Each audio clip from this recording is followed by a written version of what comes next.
দুর্বৃত্তের তাণ্ডব কোনোভাবে প্রশ্রয় দেওয়া যাবে না।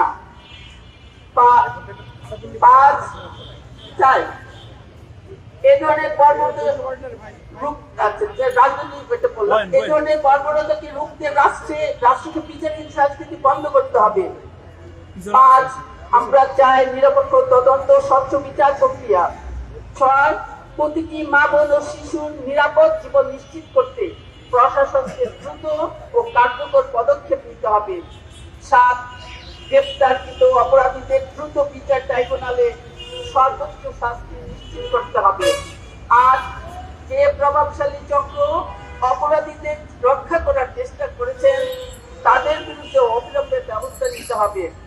9 মামলা নিতে পুলিশের গড়িমসি তদন্ত করে দায়ী কর্মকর্তাদের বিরুদ্ধে বিভাগীয় ব্যবস্থা নিতে হবে।